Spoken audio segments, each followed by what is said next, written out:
What's up, guys? Happy to be here today. Today I'm going to be sharing a lot of stuff about the self-employed lifestyle and how to deal with problems, multiple income streams, losing a lot of your income overnight, and I'll share with you all of the times that I've gone through crazy stuff where I felt like the world was ending, and guess what? I'm still here, and I've had that feeling like 20 times in my life, and now I'm so used to it. I'm so used to thinking the world's ending and then realizing I'm having that feeling that I actually get comfortable afterwards because I'm like, oh, this means everything will be okay. I just have to fix this exact problem that's causing the problem. Whereas I kind of struggle sometimes when everything's all right and there's stuff I should be doing, but not really anything I need to be doing. In that situation, I don't always do very well. So that's something that I've struggled with in the past, okay? But what's happened? So I have completely lost my Skillshare account.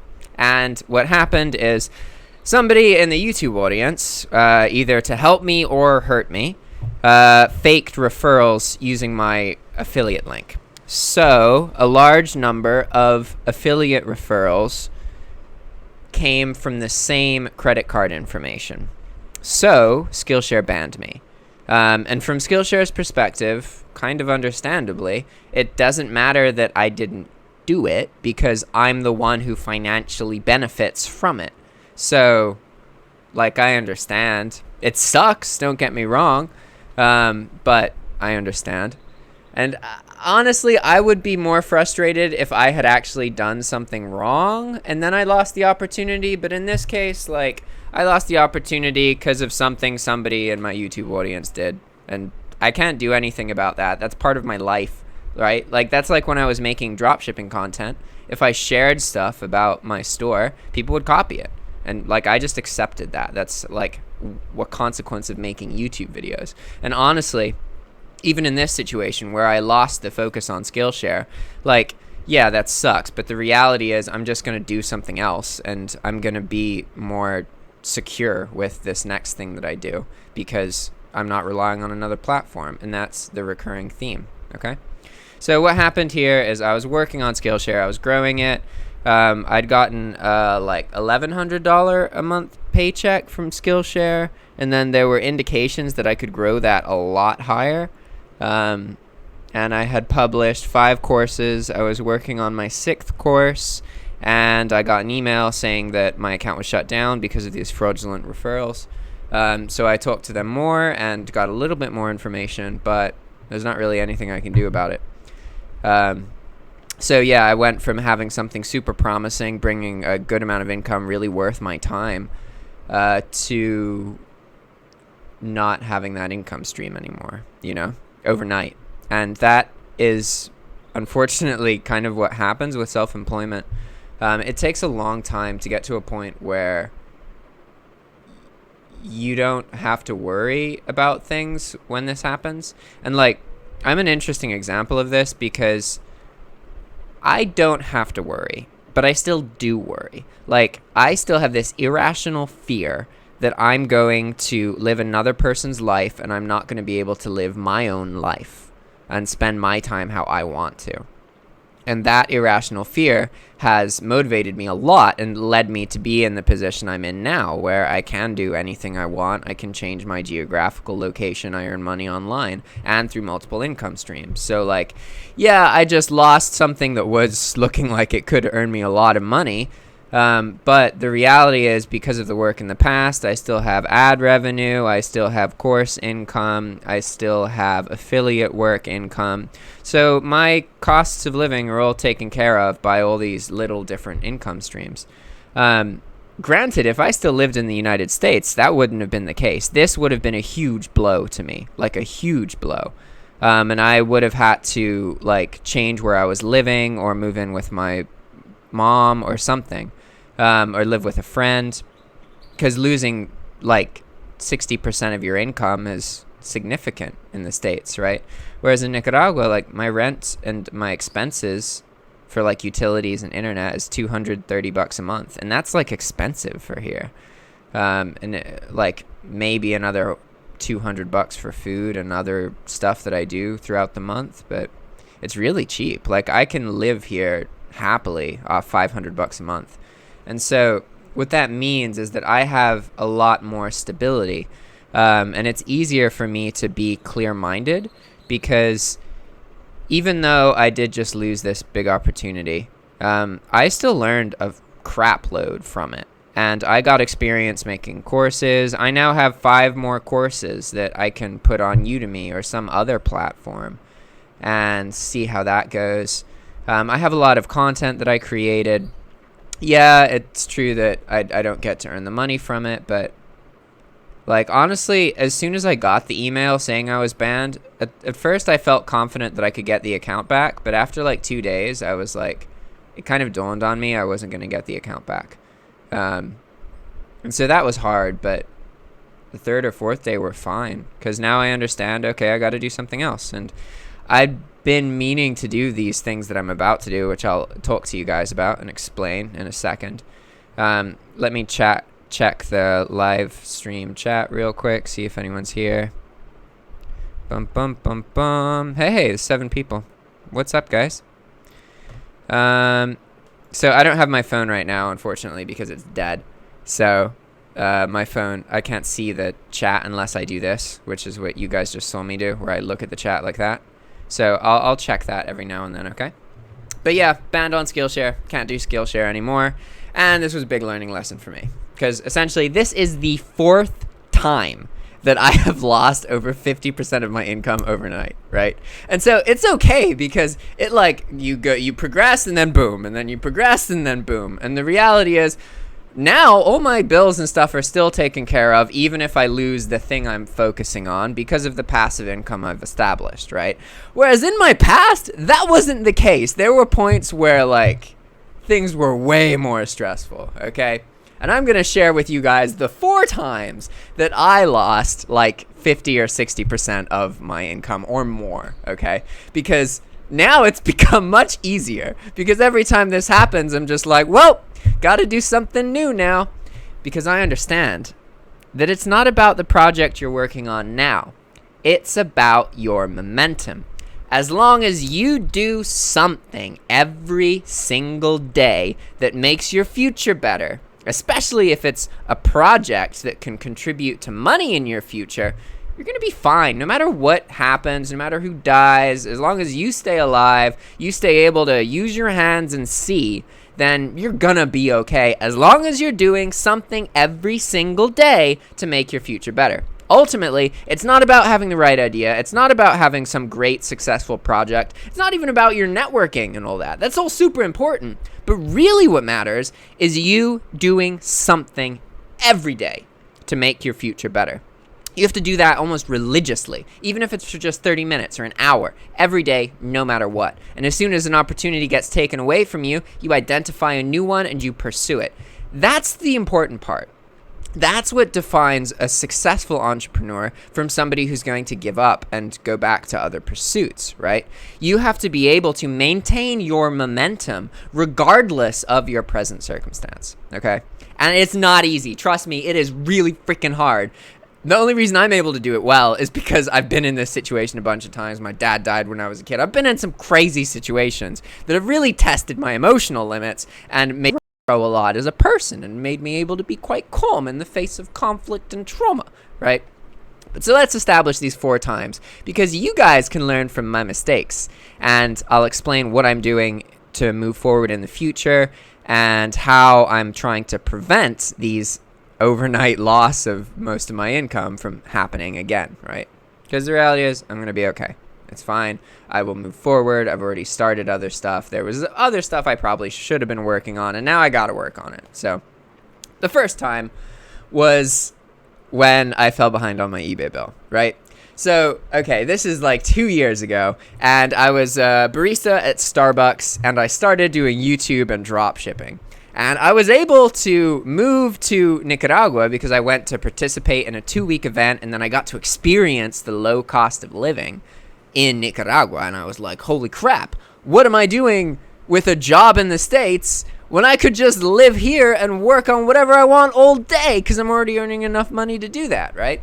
And at the time, I didn't have as many income streams set up. Like, I didn't have a course. All I had was drop shipping and YouTube ad revenue.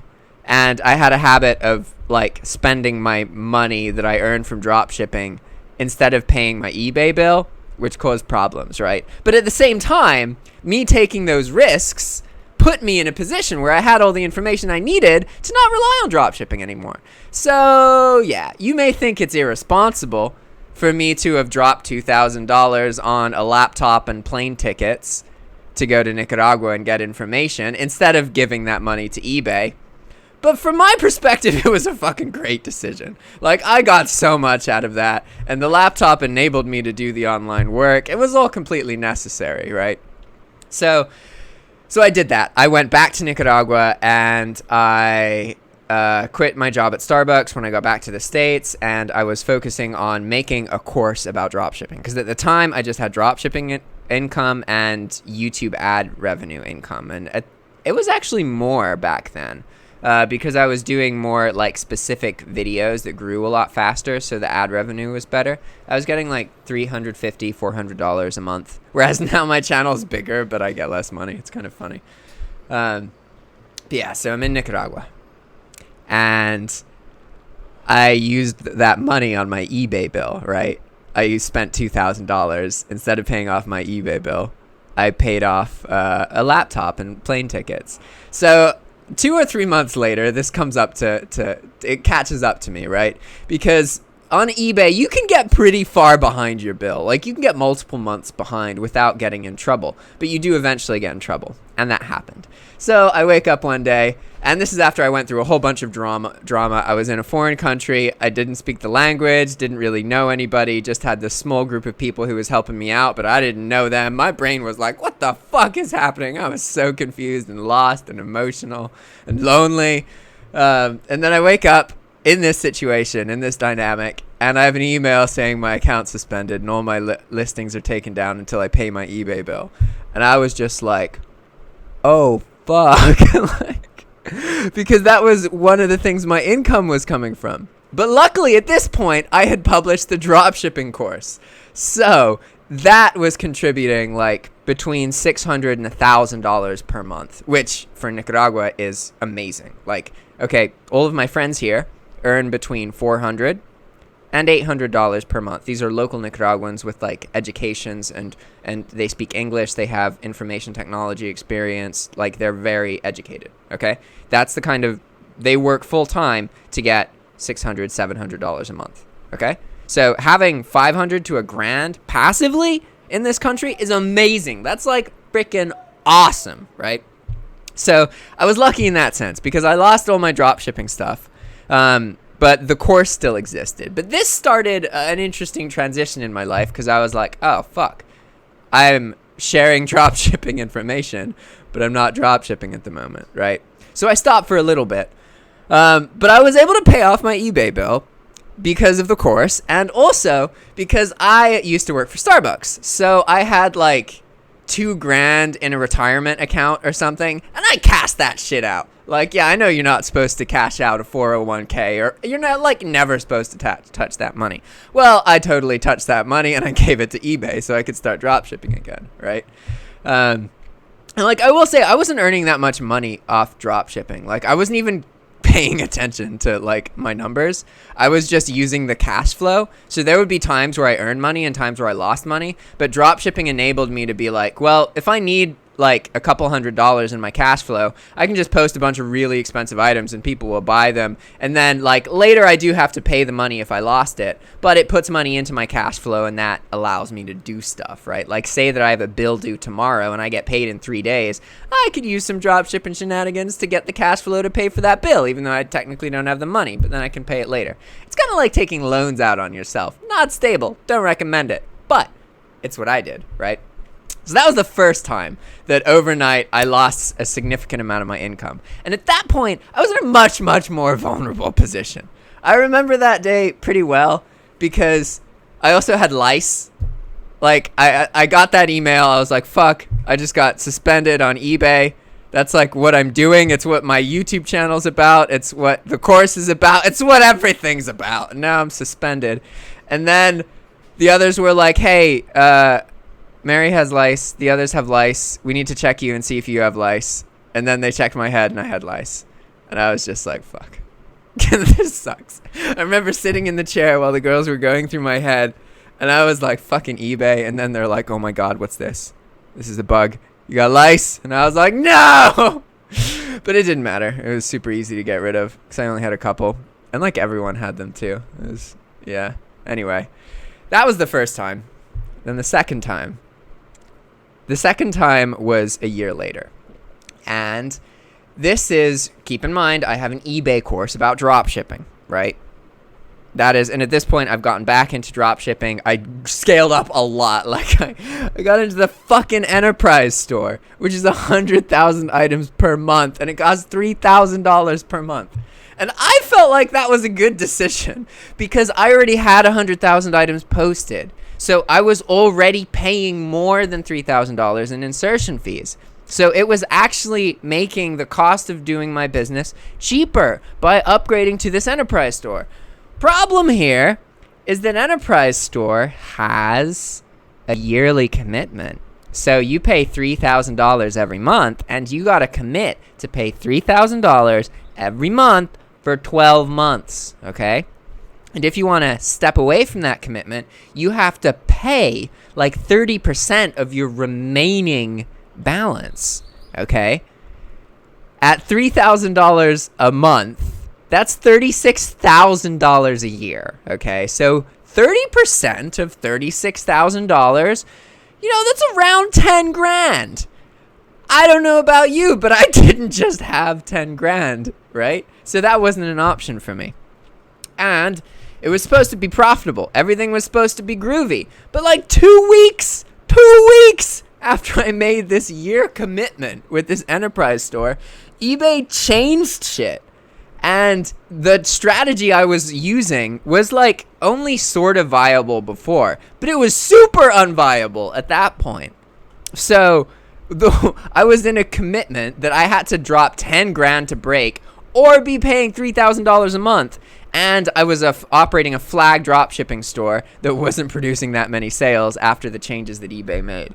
Like the traffic to the store completely crashed. And that sucked. Like that was intense. And that honestly was the part that broke the income.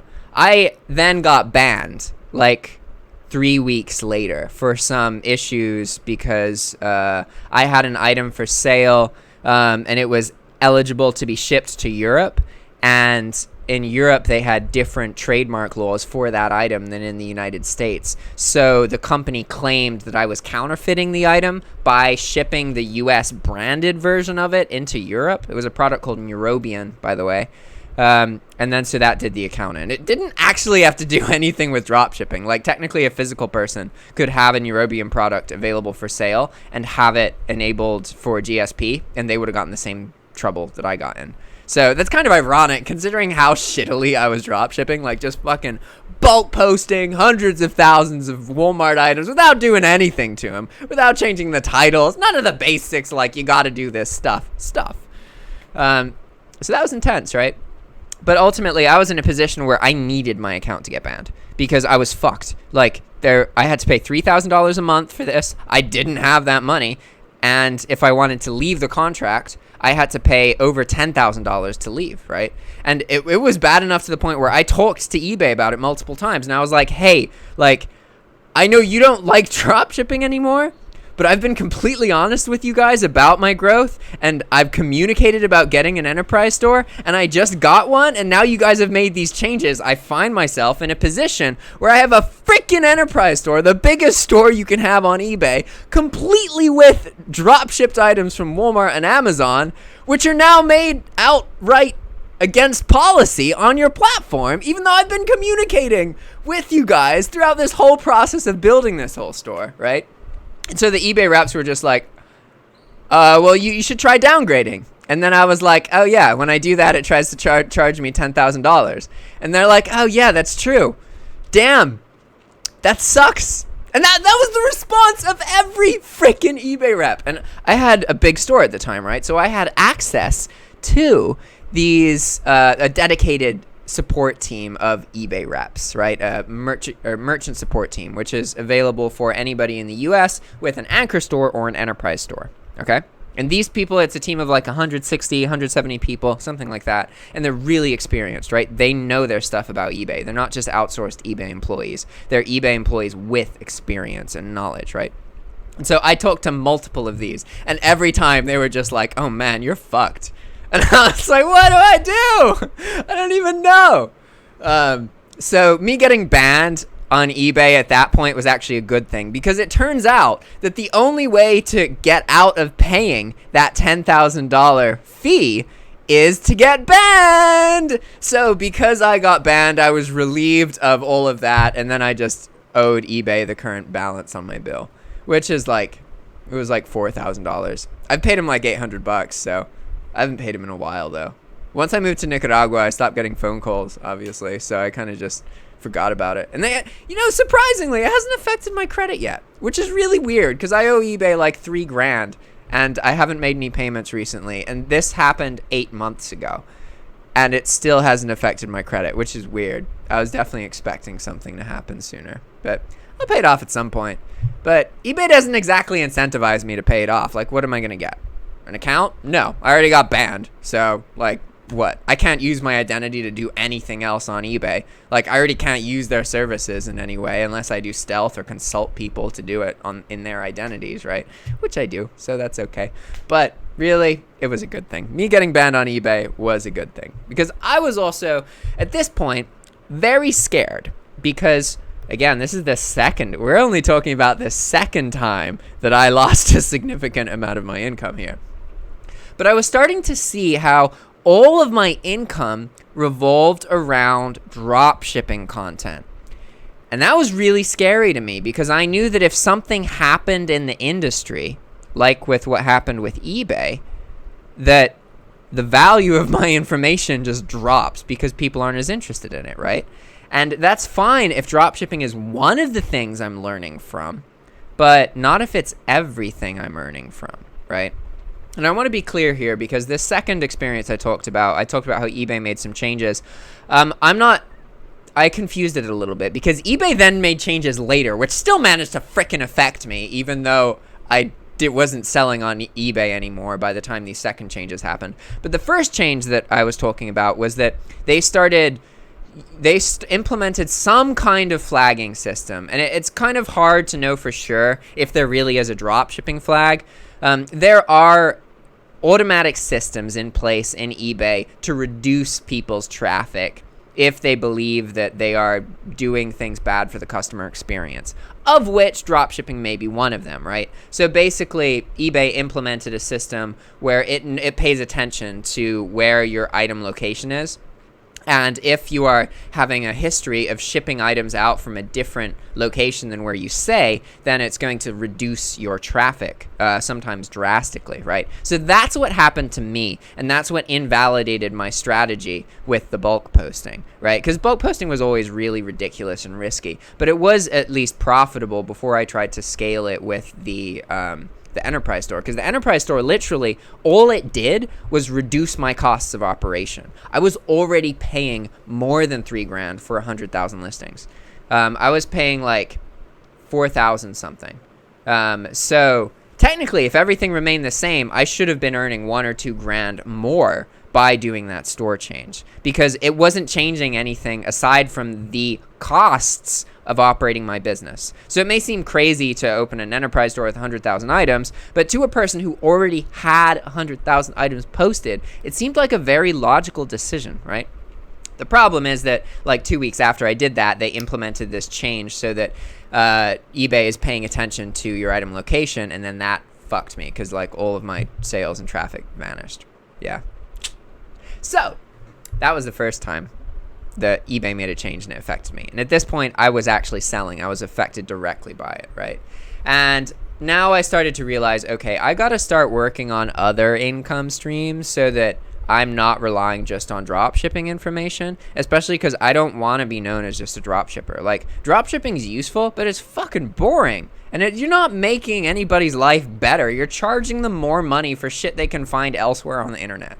Like, It's not fulfilling at all. Like, I'm happy that I got into it because it enabled me to have the life I have now and get into YouTube and get away from Starbucks, but it's not interesting, really. I mean, like, it can be interesting if you have other people doing the posting and you have a team, but the work is not interesting, right? And I had a lot of fun because I was doing ridiculous, crazy shit with drop shipping and posting hundreds of thousands of items, seeing what the fuck would happen, posting the videos to YouTube, right? So that was super amusing. It made it more interesting to me, right? And that's the second time. So now enter the third time. At this point, this is a year later. So I was in Nicaragua, and then I actually moved back to the United States for 9 months, okay? And after like 2 or 3 months I'd gotten back, I was starting to get real comfortable with my course income because I was getting like between $900 and like $1,300 a month. And in Nicaragua, that was way more money. Whereas in the States, it was enough because I was living in Wheeling. Like, I was always able to pay my bills and everything, but it wasn't as much as in Nicaragua because the cost of living in the U.S., even in a place like Wheeling, which is relatively cheap, was more expensive than Nicaragua. But I'd started getting used to that course income for sure. And then I moved back to Nicaragua. And this is when the course had really, like, I wasn't drop shipping anymore. I was banned. It was over. I wasn't drop shipping. But the course was still producing a lot of money. It was producing between $1,000 and $1,500 a month. And that, honestly, a lot of that has to do with the way I built the course. Because I built it in a way that even if I'm not being like, hey, follow this exact strategy, do what I do, I'm going to fix your problems. I was thinking of the course from a perspective of like, okay, there's a lot of people in the world who want dropshipping information, but they have limited access to this dropshipping information. There's only a couple individuals who are sharing it for large amounts of money, and then there's some free content on YouTube. But back then, the scene was different. Like now, you can find a lot of dropshipping information, but before it was different. And so I was like, I want to make one place people can go to have a map of drop shipping and how it can be used, where to go to learn more, the different strategies people use, what kind of items sell, all this stuff, right? So I made the course in that way. It wasn't like a hold your hand, do as I do, get results course. It was like a really informative map of the industry of drop shipping. So when I got banned, it didn't really matter a whole lot because it wasn't like other courses where, like, in the first part of it, I'm like, yo, look at my sales numbers. They're amazing. Yo, look at this. You want to be like this too? Okay, take this course. I didn't do any of that shit. I was just like, hey, okay, look, I'm going to Walmart, ordering this, gonna sell on eBay. You see that? You see what just happened there? Boom. That's drop shipping. So I just focused on explaining exactly what it was to people instead of trying to convince people that I was worth listening to or anything like that. And I think that's one of the reasons that even though, like, when I got banned, that month, the course income dropped to $700, but then every month after that, it was over $1,000. So, like, it only mattered when people were seeing videos about me being banned. Once that was old news, didn't fucking matter anymore, right? So now we're encroaching upon the third time that I lost a buttload of my income. But before I get to that, let me look at the chat real quick. See if there's... Whoa, crap. Okay. Johnny Mathis says, howdy from Florida. Wholesale Direct says, why not focus more on YouTube or building Udemy courses? Hamza says, hello. Asim says, please show your Udemy earnings. Didn't I show you my Udemy earnings last time? Hamza says, saves the live. Yeah, I should have rolled the 401k to an I. Oh, wait. Okay, so I said 401k, but it actually was an IRA because Starbucks doesn't do 401ks. They just do IRAs. So I remember I cashed out the IRA and I had to pay like 20% in excess tax for doing that or something like that. So Nasnoka says, what is the future of dropshipping in the next few years? What do you think? Johnny Mathis says, are you dropshipping now? Jason says, have you thought of starting off a ghost account? Okay, so now I'm going to answer some of these questions. So first off, for those of you interested in recorded, like these live streams, every single one of them is recorded. And if you ever want to watch one of these live streams, after the fact, all you have to do is go to my YouTube channel, and then you have to click on videos, and then I think you can change this to live streams. Yeah, see? So you can filter all of the videos so you only see the live stream. So you can see, okay, this is the live stream from right now. This is last week's, previous weeks. I do apologize because, like, I don't title these live streams well. So I'm very aware right now that, like, a lot of these live streams have really informative, awesome content in them, but you have no idea what's in the live stream because the title's just Work Smart, Not Hard Live, free to join mastermind group. Like, you don't know what it is. You don't know what we talk about. You don't know any of that. So I understand that that's an issue. But if you ever want to watch one of the live streams and you missed when it was live, you just go here and then you can see all of them. Okay? So let's see. What's the next thing? Okay, so Wholesale Direct asks why not to focus more on YouTube or building Udemy courses. So I feel kind of conflicted about Udemy, and I guess I can talk a little bit about Udemy because, as you guys have noticed in me talking about this, my experiences, a lot of my self-employed life did revolve around income from a Udemy course. I was earning more than $1,000 from a Udemy course, so that is quite promising, right? But the circumstances that led to that happening are really hard to replicate. And I have like 4 courses on Udemy, and none of them do well except that dropshipping course. And that's because Udemy is so dependent on you marketing courses properly. And I never learned how to effectively do that. I'm now starting to learn how to do that. But success on Udemy is so based on your ability to bring traffic to Udemy. And then Udemy will push your courses. You can't just post a great course on Udemy, even if it is an amazing course. You can't just post it on Udemy and do nothing and expect that Udemy is just going to give you all the traffic to be growing it to earn $1,000 or $2,000 a month. Like, that could happen, but the chance of that happening to you as a person interested in making courses is really, really unlikely. The only reason I was in a situation where I was earning more than $1,000 from Udemy is because I just happened to get lucky, and I was creating content on a YouTube channel about a niche that there was a lot of demand for and very few people were doing. I was one of the only people openly talking about dropshipping on a regular basis and supplying information without charging for it. So the fact that I was doing that, I developed a reputation for myself really quickly. Like, for some like perspective here, guys, right now my YouTube channel grows at 200 subs per month. My channel's actually like losing most of the subscribers it gets because people get into the channel from dropshipping content. They see I'm not dropshipping anymore and they leave. That is like the nature of my channel. It's not growing much at all. But back at its peak, it was growing at 1,000 subs a month. And this is when like it started. I started off and it was like, I don't even remember having like 200, 1,000 subscribers, 2,000 subscribers. Most of my memories come from having more than 3,000 YouTube subscribers. And that's because I was creating information that was solving people's problems in a very specific niche that didn't have much competition at all. It was basically just me and Mark making videos about this stuff. There were a couple other channels, but they weren't exclusively focused on dropshipping. They were doing a lot of other things and would sometimes make dropshipping content. Like, there were some really big channels like that, right? But we were 2 of the more like amateur, fast-growing YouTube channels, just supplying loads and loads and loads of content, loads of information. That put me in a position to launch a course and it do well because I was bringing traffic to Udemy. Udemy sees that and matches the traffic. And again, that's what's super important with Udemy. You have to be able to bring them traffic and match it.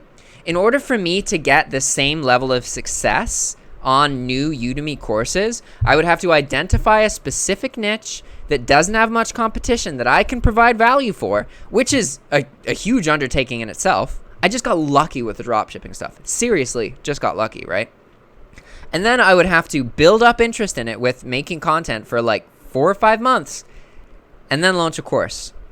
That's how you make successful courses on Udemy. It's a lot of work and a lot of information and really time consuming. And I'm not interested in that. I want to be able to make lots of different content, right? And so that's why, while it is true that Udemy played a big role in my life in the past, I'm not actively interested in teaching on Udemy too much, just because it's so dependent on marketing. And the reality is most Udemy instructors aren't going to earn like anything from their courses. It's just really unlikely. They may earn a little bit, but unless they implement some kind of marketing, it's really hard. And I just don't feel that interested in it, right? And again, it's relying on another platform. Udemy does ban instructors. That does happen, okay? And again, as we get into these next problems, you're going to see that there's a recurring theme with all the times I lost a bunch of income, right? So now let's get on to the third time that I lost a lot of my income. And now, so at this point, I was living in the States, but I moved back to Nicaragua, right? Because I was like, I went back to the States. I had all these romanticized notions about what the life in the States was like. And I thought that, because I can't communicate to people easily in Nicaragua, then I'd be happier in the US where I can just speak to everybody. And then I got back there and I realized, like, oh man, I don't want to speak to people. Most people are like, they just complain about shit and bitch and moan, and they're so fucking negative. And like, I saw that the language wasn't the problem. It literally didn't matter. The people was the problem. And in the US, I just didn't have access to a really good group of people. I knew a couple individuals, and we would hang out sometimes, and I really liked these couple individuals. But as a whole, I was not part of a great community that I loved and felt like was my family.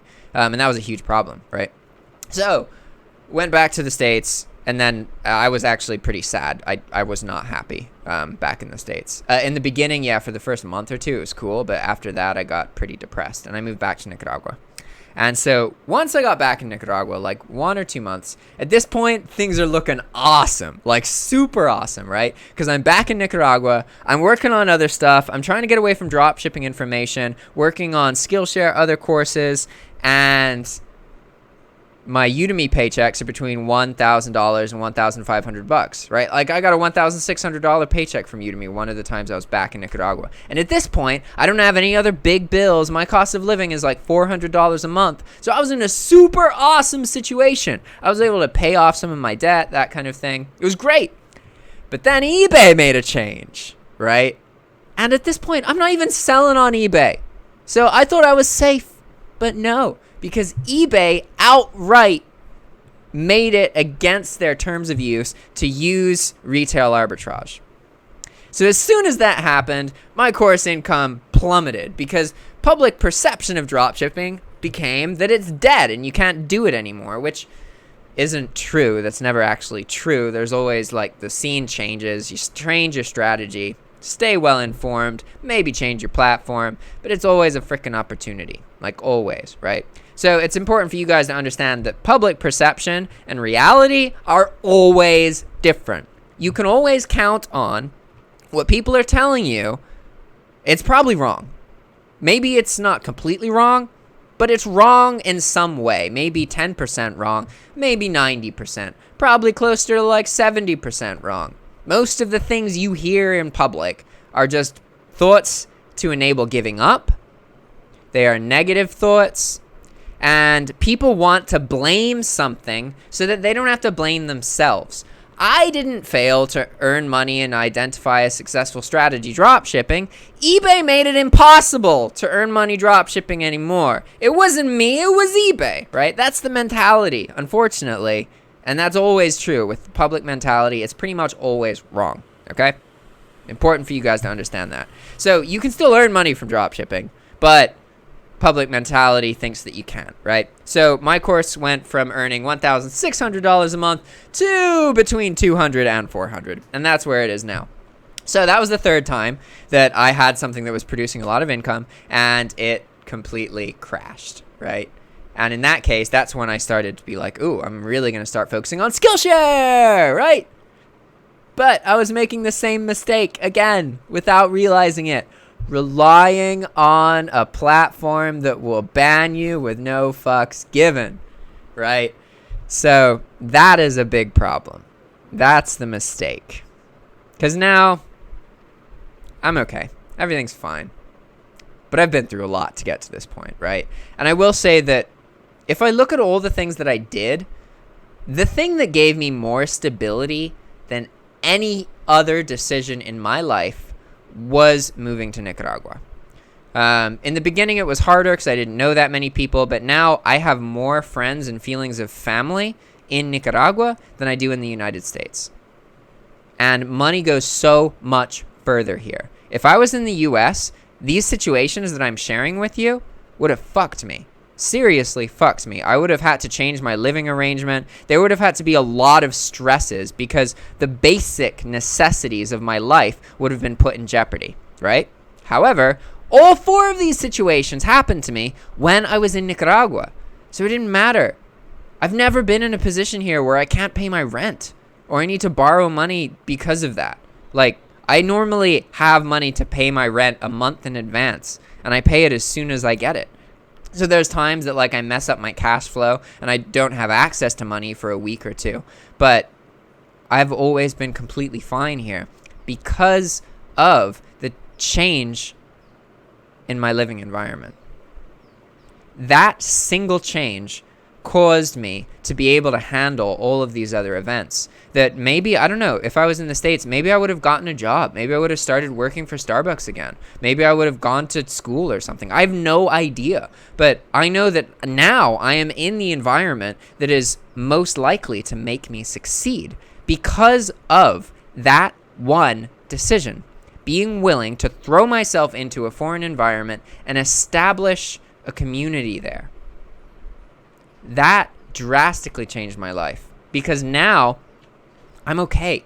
Even if the worst happens, like the worst, right? Like losing Skillshare. That's basically the worst from a perspective of somebody who wants to focus the whole year on Skillshare as a platform, making courses, right? Like this was supposed to be my year of Skillshare. I was trying to make it so that my name became synonymous with Skillshare. I wanted people to hear Jack Pitman and think Skillshare, right? Like these are the kinds of things I was focusing on to the point where I was studying marketing and launching marketing campaigns using Google and advertising. I was going to be one of those people who you guys see watching YouTube videos and there's a fucking ad from Jack about Skillshare right before you watch your video, right? Like, I was doing all that stuff. I was offering counseling for people who were interested in Skillshare so they could have a free call with me and I would tell them about Skillshare, tell them about how to make courses, tell them about the platform and everything, right?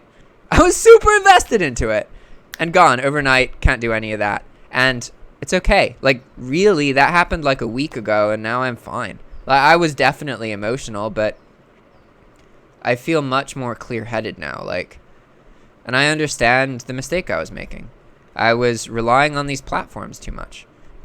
Essentially, I have to have my own website, and I have to learn how to use my video creation experience, because that's my competitive advantage. I can make videos like that. Like, I could make 20 videos in a day if I wanted to, and I knew what they needed to be about. Like, that would be doable, absolutely doable. And so there's ways that I can use this experience to monetize things more effectively, right? AKA doing advertisements. And whether that's like Facebook advertising or YouTube, there's a whole world of possibilities out there. And essentially, what I've learned through all this crap is that, okay, there is a law of online income, okay? And this is one of the things I'm working on in the Spanish course that I'm making now, is teaching the mentality to understand how money is generated on the internet. And so there's one law that all income online follows. If income exists, there is traffic and there is a product. And you touch these two things together, and the moment they interact, it produces money. Okay? It's like, let's see. If you want to make a cake, you need eggs and flour and milk. Alone, they're separate, but when you put them together, you produce a cake, right? Same thing with online income. You got traffic, you got a product. Could be physical product, could be digital product like a course, doesn't matter. You put those two things together, boom, money, okay? Everything online, whether you are working for somebody, whether you are a virtual assistant, whether you run your own business, whether you're selling courses, all online income follows that law, okay? So we've established that product plus traffic equals income, right? However, the way more valuable one is traffic. If you can become a person who can bring people traffic, that is the holy grail of internet online income. Because everybody needs traffic. There's tons of products, tons of physical products, tons of digital products. But they're worthless without traffic. So if you want true stability, true like exponentially accessible online income, where you can earn loads of money in a little bit of time, you have to be able to successfully generate traffic for other people. If you understand the internet on a very deep level and you're able to market other people's content effectively and bring them traffic, this is the king of online income. It is the most stable way to earn money online. There are a whole bunch of other ways, right? Like dropshipping, for example. You're not creating traffic. You're not creating a product, right? But traffic provided by the website, such as eBay, interacts with the product provided by another company, and then there's some income there because traffic and product touch, right? But you are so disconnected from that line that you don't earn that much money because you're not even using your own traffic if you're dropshipping on eBay, so you're not providing that. You're not providing that value. You're also not even providing your own product. You're just using somebody else's product. So as far as stability is concerned, looking at it with that model, dropshipping is really low on the par of like quality online income.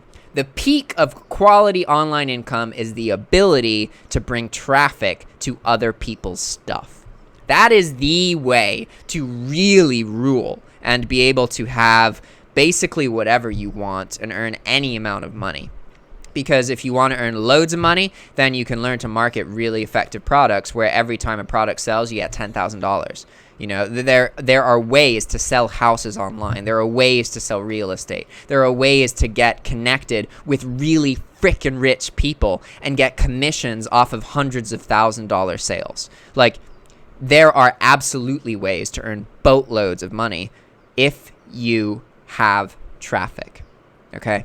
And that's my takeaway from all of these experiences is online income is completely doable. Like, there are hundreds of thousands of ways to earn money online. You could never make a list that includes every possible way, right? But the king of it is providing traffic. If you can bring traffic to people or your own products, everything else is in the past. That solves so many problems.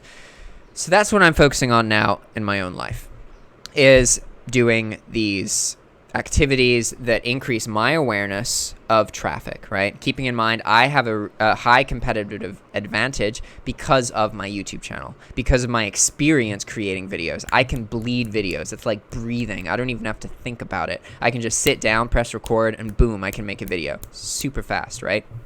So all of doing that over and over again, over 1,000 times, has made me able to be very articulate, right? So I can create short content that's effective and articulately worded within like an hour or two. Whereas in the past, if I didn't have this experience, it might take 1 or 2 weeks. So I can combine that with some motive. Because right now I'm very motivated because I just lost the Skillshare thing. I got to figure out something to put my time into, right? That has the potential to make my future way better. So there's 3 projects, and they're all websites, because essentially the only way I can not get banned or greatly reduce the chance of me getting banned, because technically shit can always happen. I could die. Somebody I know could die. I could get in a fucking car crash. Like, there could be an earthquake and the ceiling could crush my head. Like, I could have a heart attack. I don't know. Like, always this kind of stuff can happen, right? But the chance of that kind of thing happening is quite unlikely. Whereas the chance of getting banned on eBay, that was pretty likely. I knew that would probably happen at some point. Chance of getting banned on Skillshare, like my 3rd video about Skillshare was talking about how Skillshare bans teachers sometimes. And the title of it is How to Not Get Banned on Skillshare. Didn't fucking matter. I still got banned. But my point here is that I was working with platforms that weren't stable in that sense, because they could ban me and likely would, right? Not necessarily likely, but it was a realistic problem that might happen, right? So what I have to do now is create useful products for people that are websites that I bring the traffic to using marketing. Because the interesting thing about marketing is that it doesn't rely on my current YouTube channel. It doesn't matter what's going on with my current YouTube channel. My ability to market is independent because I'm paying for views. I'm paying for people to watch the content that have no idea who I am. So it doesn't matter what I used to do. It doesn't matter what I do now. It's almost a separate entity, right? So essentially what I have to do is make these different websites and understand how to monetize them effectively, and then use marketing to grow traffic on the websites. And that puts me in a position where I will start to learn how to really generate this traffic, right? And that's another thing. I'm not super worried about Skillshare because the more valuable thing I was learning when I was creating Skillshare courses was Google AdSense. I made 27 different campaigns for Skillshare using Google AdSense. These advertising campaigns I learned a lot from, and that gained me a lot of experience. And I was just using Skillshare as something to monetize advertising campaigns. But there's fuckloads of different products that I can advertise, different things that give commissions. I just have to find something I believe in.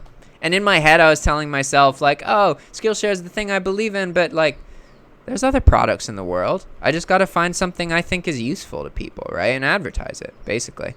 So I didn't lose that. Even though I lost my Skillshare account, I didn't lose all the experience with Google Ads and all that. So now, make websites, use Google Ads, get traffic, and also other ways. There's other ways to produce traffic. Now I understand how to do a lot of different things.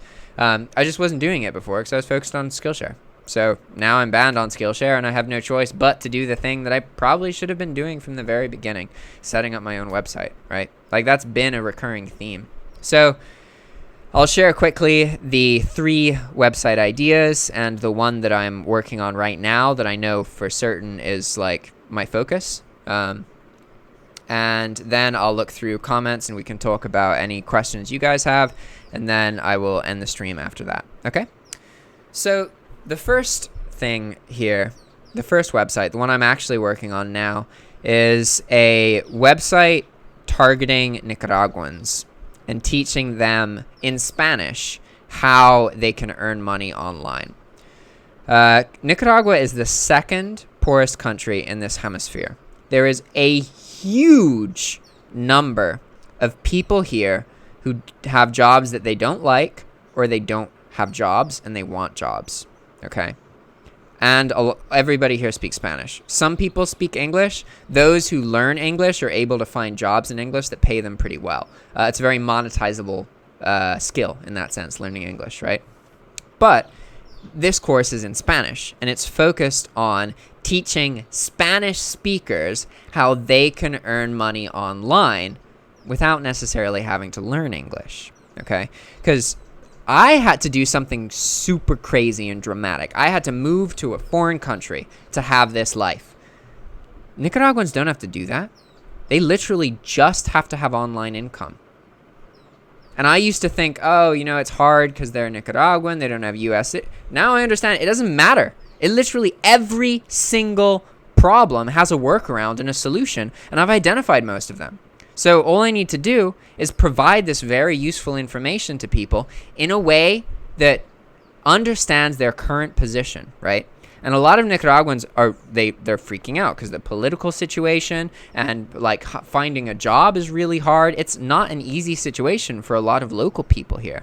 So I'm in a very unique position because I can make a website that literally shows them everything they need to do to be earning $500 or $600 a month. And that's not that much money. Like in the States, you need way more success to be able to become a fully self-employed person. You can't just be earning $500, $600 a month. You literally can't. But in Nicaragua, it's completely different. It's 3 to 4 times easier to use the internet to change your life in Nicaragua, simply because the cost of living is so cheap. As long as you are earning online, huge opportunity, right? So that's the first course here, is creating this Spanish content course. And another reason that I'm doing this is because I need to actually start studying Spanish. I haven't prioritized studying Spanish at all, and I've been living in a Spanish-speaking country for over a year. So I've learned a lot, definitely. But I'm really bad at studying. Like, I learn things when I can do them. That's how I learn, right? I'm not really the kind of person who will ever sit down and study from a book every day. I could make videos about something, and as part of the video, I use a book and I study from it. Absolutely. But I have to do something active to learn, and then I can learn super fast, like amazingly fast. I understand that about myself, right? So I need to learn more Spanish. Well, making this Spanish content website with all these videos in Spanish, talking to Spanish speakers, seems like a perfect way to do it, because I get to basically just recreate everything I've ever taught anybody on YouTube, which is from over 1,000 videos. All that content already exists. I've got buttloads of experience talking about it. So now I just make a website, right? So this is how the website will work.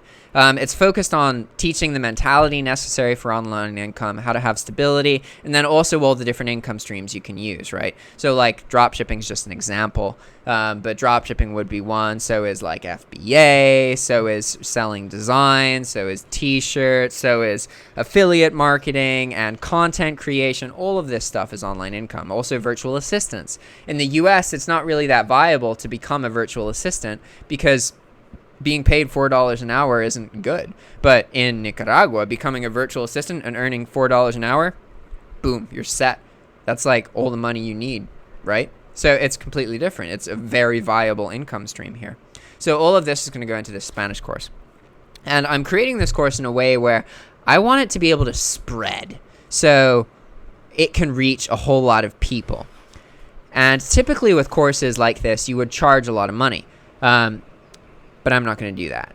So what I'm doing is I have a pay-to-access website, right? So it's going to be $10 per month. But the first time you use it, it's actually free. So you get that first month of access to this Spanish course for free. And the idea here is that most of these people, because really it's not the information that they need. That's not what's going to change them. What's going to change them is the mentality. But the mentality takes a long time to adopt. You have to be able to understand not only is earning money online possible, but there's hundreds of thousands of different ways to do it. Once you really understand that, then you stop doubting yourself. You're just like, I just got to figure out something that works for me. And then you'll find it, okay? So I also need to be able to give a large amount of information for free to incentivize people. Like that can be part of the advertising campaigns that I run.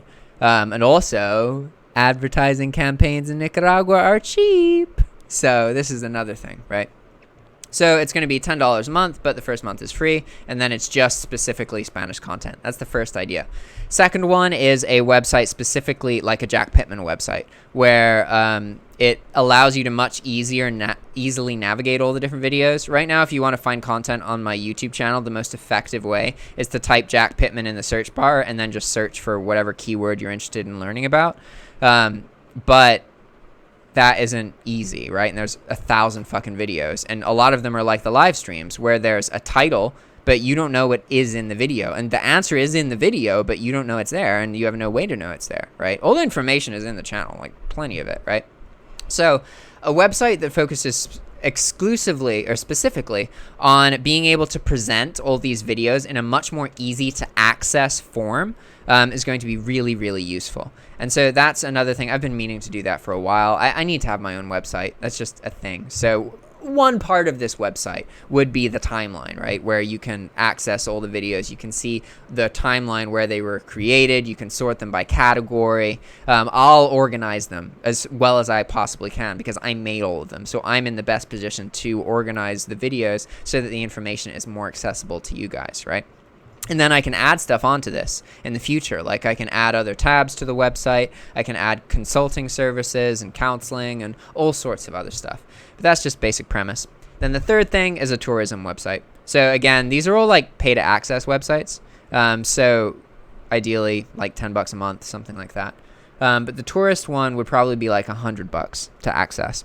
And it is specifically for people interested to traveling in Nicaragua, because basically almost all the information about Nicaragua right now is super outdated because of the political event in April of 2018. That caused the tourism industry to completely crash and a lot of stuff shut down. So if you want to travel to Nicaragua right now, most people don't want to, but if you want to find the information, it's hard to find.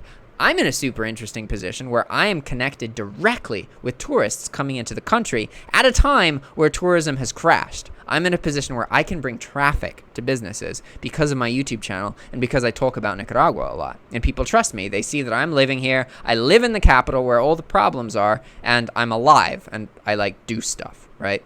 So that makes it seem a bit more approachable, and I can use this to my advantage by working with my local friends and establishing a large database of different phone numbers and contact information of all these different places and videos of what the places look like. So someone pays $100 for this database, and then they can see videos of every place they want to go. They can check out the video, be like, oh, I like that, I don't like that. They can call the person on WhatsApp to see if they're open. They can communicate with them, all that. And I know that that's probably the most monetizable opportunity of all of them. But it's the one that would also take the most work. So it's probably the one I'm going to do last. But all right, now I've done with that. I will look at the comments and see what you guys have said.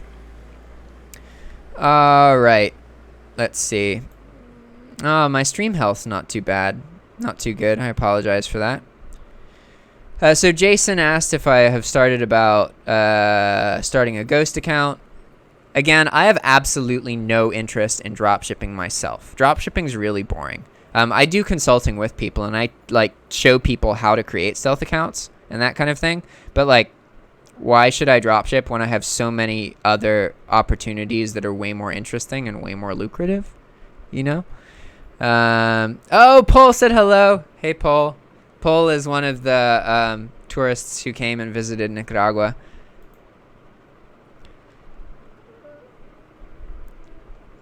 Ghosts account, traffic.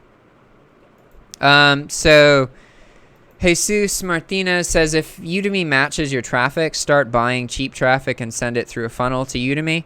It's not that simple.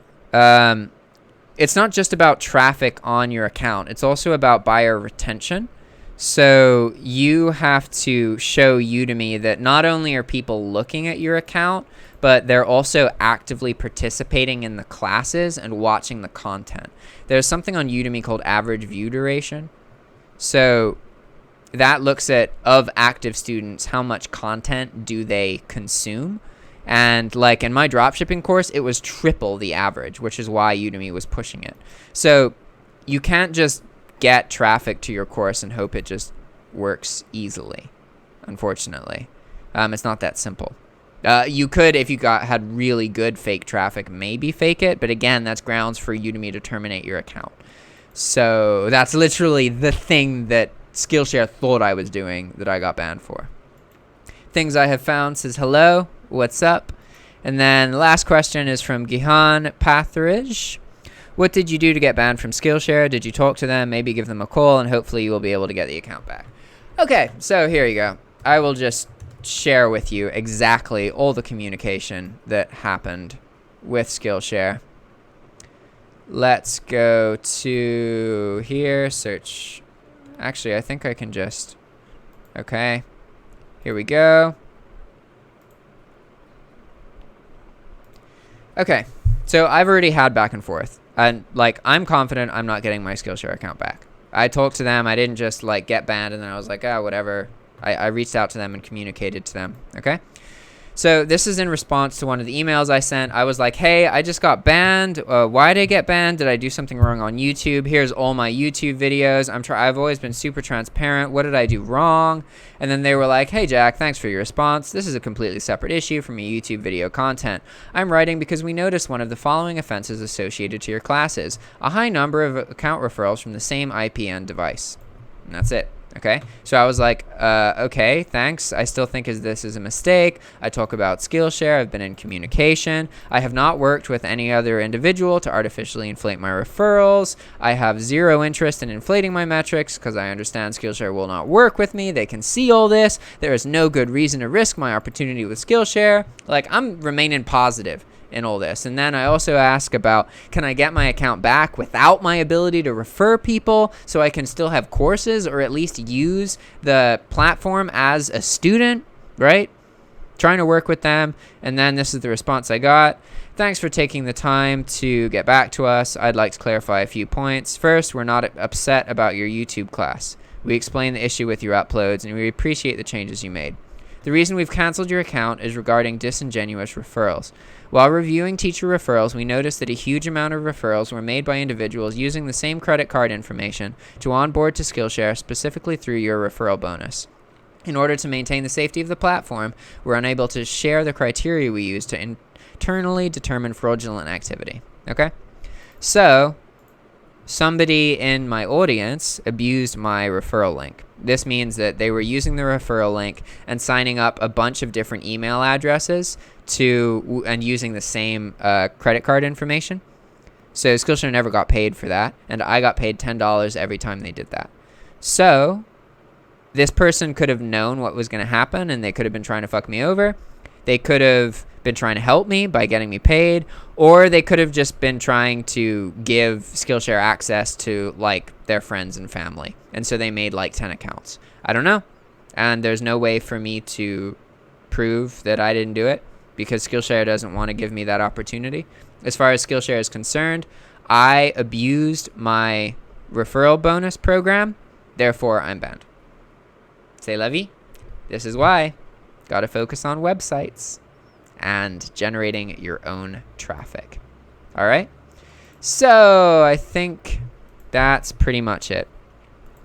Yeah, I don't think somebody did it maliciously, to be honest. I think what's most likely is that somebody was genuinely interested in getting free Skillshare access. They didn't know about the platform.